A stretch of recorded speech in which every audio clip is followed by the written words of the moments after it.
Hey everybody, welcome to the chapter 11, or sorry, week 11 guided assignment. Um, we're going to look a little bit more at inventory and purchases and sales of inventory. We've done this already throughout the course, so it's not new, and so hopefully it won't be that hard. But I want you to think about as we go through this, sort of the power of what QuickBooks is doing and its ability to help a business manage inventory.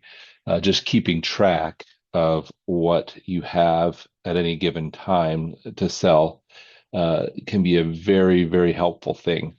So I'm going to jump right into it. Of course, the first step is always for us to open our sample company. So here it is, Craig's Design and Landscape Services. And we're going to go to the products and services list. Um, so if you remember, the best way to get there is to go to if we go to expenses and pay bills, maybe did not take my click. Um,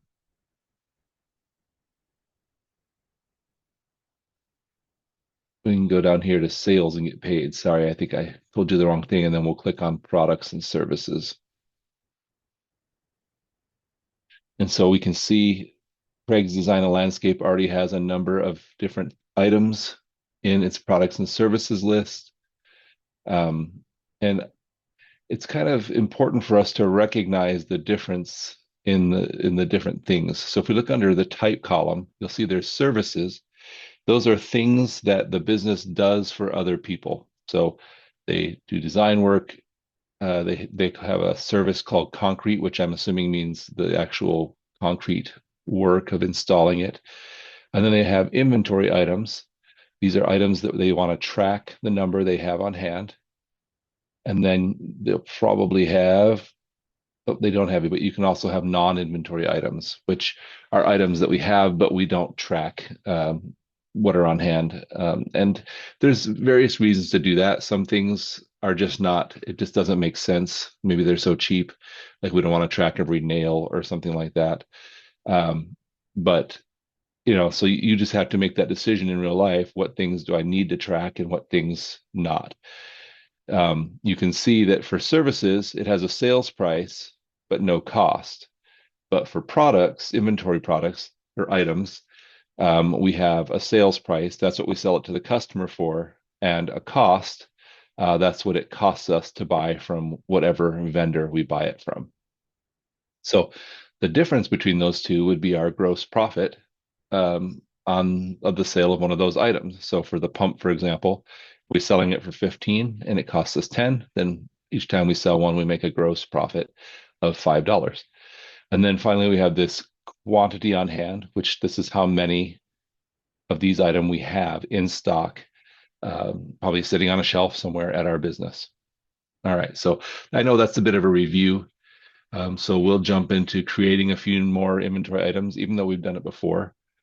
So, so I'm going to click on create a new item. I'm going to click inventory because it's an inventory item. This is step 4 in the homework. And we're going to call it premium mulch bag. I'm actually just copying and pasting it from the assignment so that I don't have to type it out. Going to give it a SKU, or a shopkeeping unit. Again, I'm just copying and pasting that from the homework assignment. We're going to start with an initial quantity on hand of 0, and then we'll use today's date, whatever date it is when you're doing this. We're not going to set a reorder point, but we can. What that means is we want QuickBooks to alert us when the number of units we have gets below that reorder point. So it just kind of lets us to know, hey, you need to reorder that. And then we have to decide what account it is. We already have an account set up called inventory asset. So that's the name of this item. Remember, inventory assets are they're assets. They're something that the business owns as opposed to just like, an expense. We're not just spending money when we buy these products. We're actually purchasing an asset that we will then sell at a profit. Our sales price is going to be $12. That's what we're going to sell it to customers for. And we're going to use the sales of product income as our income account. And then for sales tax, we're going to leave this as standard rate. And then our cost on this item is $5. And we're going to use the expense account cost of goods sold. So here's an interesting thing.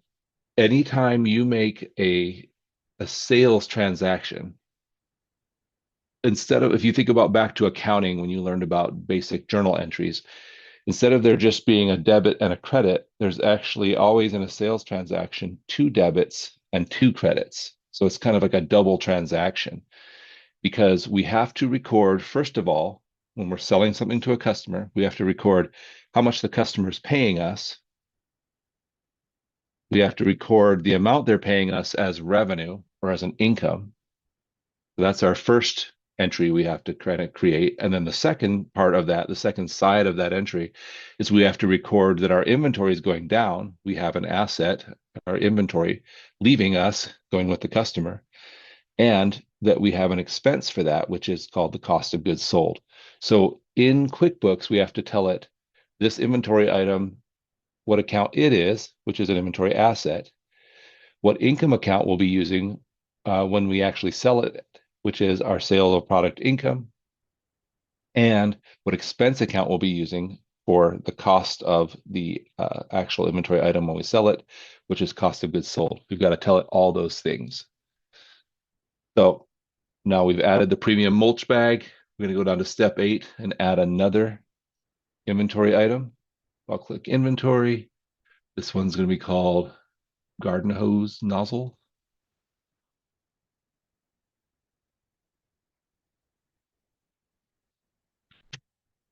May have been faster to type it. I was trying to copy and paste it. SKU.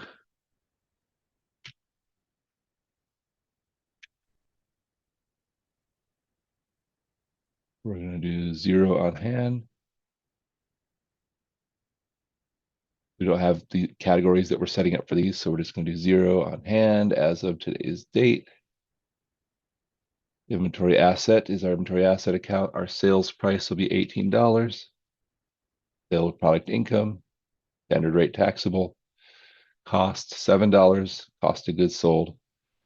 And we will save it. And I'm actually going to save and do one more. We'll save a new. And this one's a patio planter.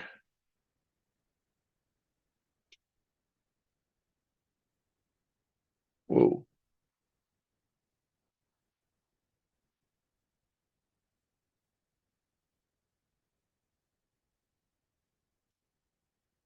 There's our SKU. I'm going to say we have 0 on hand as of today's date.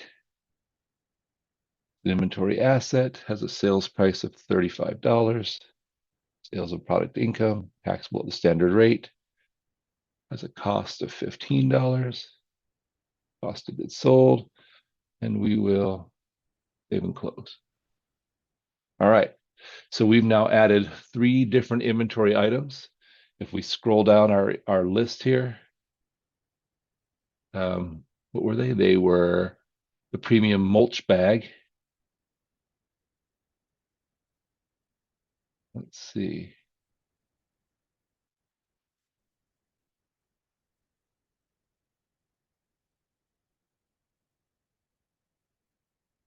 I see the garden hose nozzle, and I see the planter, and there's the mulch. Okay. You can see QuickBooks kind of guessed, I guess, and put it in these categories. So if we want it to not be in those, we would have to tell it specifically. All right.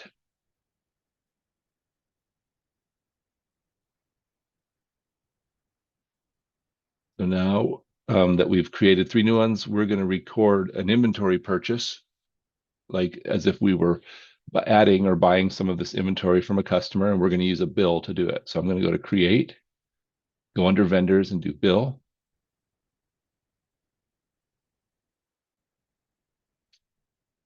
The vendor is going to be Hicks Hardware. Again, we've done this before. We'll use today's date. We'll do net 30 as our terms. That means we have 30 days to pay Hicks Hardware. And you can see in here, we can either, I was just closing that extra window there. We can either show that we're buying categories of things or spending money, have a bill for categories of things. That would be like specific accounts if we had like um, an expense of some sort, like utilities or something, or we can do items. So if we expand the items, now we can be buying specific items. And we're going to write, we're going to do the premium mulch bag.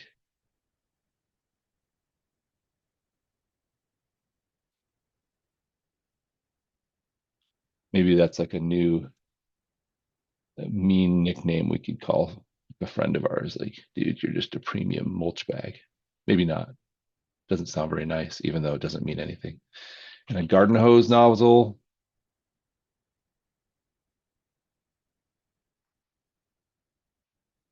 Whoops, accidentally collapsed that. There we go. And a patio planter.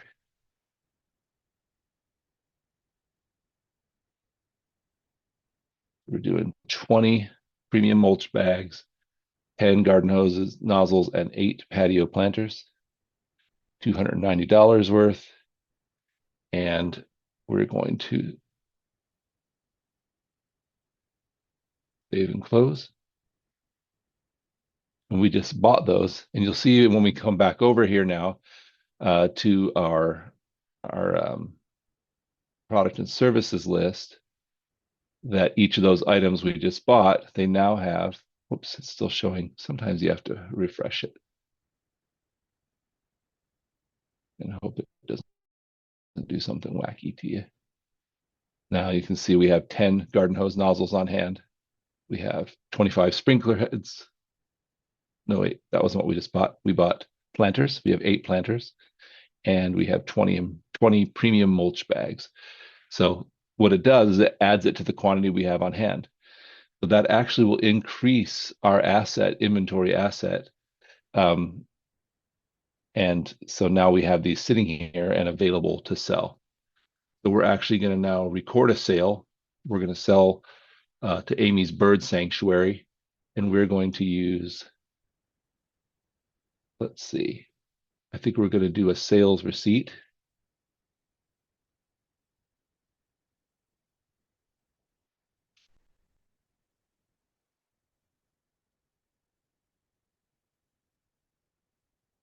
To Amy's Bird Sanctuary. And we'll use today's date. Payment method, we'll do check. That money will go to undeposited funds.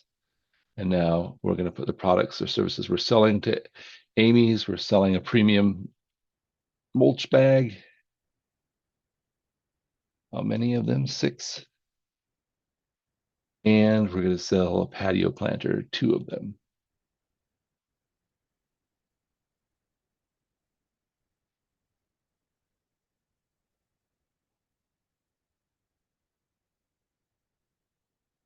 And we will hit record and close. So this is, remember, a sales receipt means that we're getting paid for it right now from the customer. They're just paying it as they buy it from us, as opposed to an invoice, which means they'll pay us later. So if we want to check, and again, sometimes we have to refresh it, but now we can come over here, and since we just sold 6 mulch bags and we had 20 of them before, we would expect we now have 14. So it's tracking that inventory for us. And the same with patio planter. We had 8 before. We just sold 2 of them to Amy's. So now we have 6. Okay. So I hope that helps kind of just show how QuickBooks tracks inventory. We're going to run a few reports. The first one I want to show you is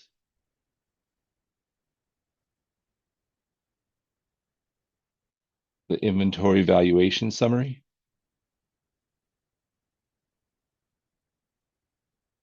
What this will do is show us all of the inventory we have and what its value is at its cost. So that's actually pretty helpful just as a business owner to be like, what inventory do I have and what's the value of all of it? And of course, since we're going to submit this, we'll go ahead and save it as a PDF. I know I probably don't have to show you this each time. You've got it figured out by now, but that's what we're doing. We're going to do a profit and loss, which again is a standard report. So it's almost always up here in the favorites.